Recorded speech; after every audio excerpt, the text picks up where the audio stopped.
JP Nadda Kota में बैठकों के बाद इस वक्त प्रेस कॉन्फ्रेंस कर रहे हैं। सीधा आपको लिए चलते हैं, लाइव दिखाते हैं क्या हो रहा है प्रेस कॉन्फ्रेंस में। मौका मिला और सभी के साथ मैंने विस्तृत रूप से चर्चा की है। सबसे पहले तो मुझे वीरों की धरती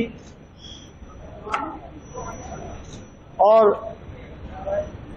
वीर भूमि पर आप सब लोगों के साथ मिलने का भी मौका मिल रहा है।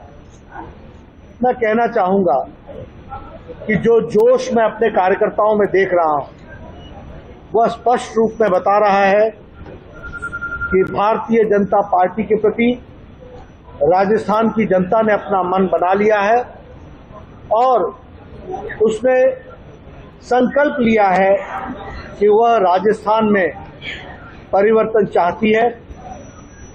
कांग्रेस की गहलोत सरकार की भ्रष्टाचारी सरकार को उखाड़ फेंकने का निर्णय करके संकल्प लेकर परिवर्तन करने का मन बनाया है और भारतीय जनता पार्टी को आशीर्वाद देने का भी मन बनाया है।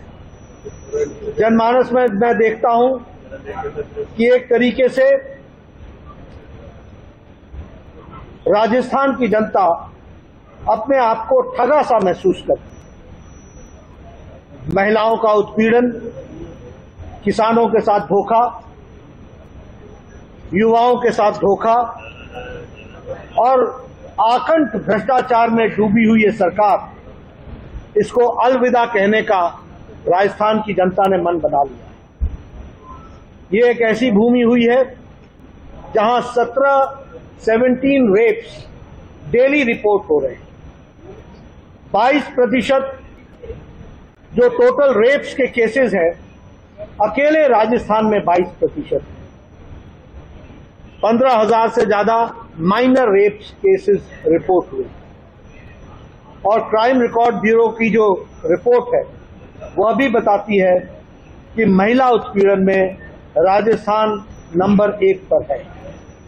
करौली की घटना हम भूल नहीं सकते, जिसमें एक दलित बहन को किस तरीके से उसके साथ बलात्कार हुआ और उसके शरीर को किस तरीके से उसके साथ जो सलूक हुआ वो भी हम सबको पता है। भीलवाड़ा में जो आदिवासी बहन के साथ हुआ वह भी हम सबको ध्यान में। ऐसे हजारों केस हैं जिसमें मानवता शर्माती है और विशेष करके सरकार की उदासीनता, गहलोत सरकार की उदासीनता हम सबको देखने में मिलती है। जब मैं युवाओं के साथ धोखा की बात कहता हूं तो 17 पेपर लीक हुए, 17 पेपर लीक्स हुए, 50 लाख से ज्यादा यूथ के साथ अन्याय हुआ है और इसलिए युवाओं ने भी मन बना लिया है कि वो इस सरकार को धत्ता दिखाकर, इस सरकार जिसने उनके साथ धोखा दिया, 17 बार पेपर लीक हुए हैं और सरकार बेशर्मी के साथ खड़ी है, यह भी हमको देखने को मिल रहा है। अगर हम किसानों की बात करें तो हमारे ध्यान में आता है कि हमारा किसान भाई जिसको कहते थे कि कर्जे माफ कर देंगे, मेरे आंकड़ों को आप सही कीजिएगा, लेकिन 19,000 से ज्यादा किसानों की भूमि उसकी नीलामी हुई है और कुर्क हुई, उसको कुर्क किया गया, कॉन्फिस्केट किया गया है। ये राहुल गांधी जो आकर के बोला करते थे कि किसानों का कर्जा माफ होगा, आज 19,000 किसान अपनी धरती को, अपनी जमीन को कुर्क करा के बैठे हैं और इसमें किसान उद्वेलित है। वो इंतजार कर रहा है कि इस चुनाव में बखूबी कांग्रेस को जनता जवाब देगी। जहां भ्रष्टाचार की बात करें तो हम सब लोगों के दिमाग में वो लाल डायरी तरोताजा है और जिस तरीके से कांग्रेस के नेता लाल डायरी पर बेशर्मी से वक्तव्य देते हैं वो बताता है कि कांग्रेस कितनी उदासीन हो चुकी है और कांग्रेस इन गंभीर समस्याओं के प्रति कितना उसका उदासीन पूर्ण रवैया है। मैं जब यहां कोटा में आया हूं तो मुझे दुख के साथ कहना पड़ता है कि जहां राजस्थान महिला उत्पीड़न में सबसे आगे खड़ा है, वहीं यहाँ का स्थानीय नेता ये कहता है कि राजस्थान मर्दों की भूमि है, इसलिए बलात्कार स्वाभाविक है। आप समझ सकते हैं कि ऐसे नेता और ऐसी पॉलिटिकल पार्टी, ऐसा राजनीतिक दल महिलाओं के प्रति किस तरीके की भावना रखता है, और ऐसे पार्टी को और ऐसी नेता को कोटा की जनता और राजस्थान की जनता भरपूर मजा चखाएगी और उन्हें सत्ता से और पद से पदच्युत भी करेगी और साथ ही साथ भारतीय जनता पार्टी को अपना समर्थन देगी। मैं एक बहुत ही उत्साह का वातावरण भारतीय जनता पार्टी के पक्ष में देख रहा हूं।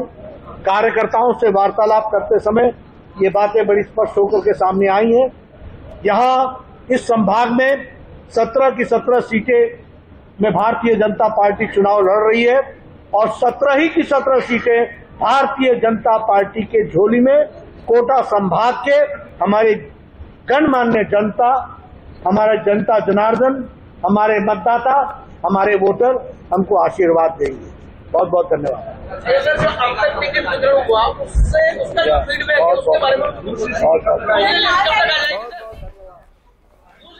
तो भ्रष्टाचार से लेकर महिलाओं के ऊपर अपराध और पूरी तौर पर अपराध के मामलों के अलावा किसानों की समस्याओं से संबंधित और युवाओं की समस्याओं से संबंधित कई मुद्दों को आधार बनाते हुए यहां जेपी नड्डा बीजेपी के अध्यक्ष कहते हुए कि राजस्थान की जनता ने अब मन बना लिया है कि बीजेपी की सरकार को लाना है। और साफ तौर पर उनका यह कहना कि कोटा में आज जो सभा हुई, कोटा में या यूं कहें कि आज जो बैठक हुई, मीटिंग हुई जो कार्यकर्ताओं के साथ, वो बहुत महत्वपूर्ण रही और राजस्थान की जनता मन बना चुकी है कि अब बीजेपी सरकार को लाना है, कांग्रेस सरकार को हटाना है।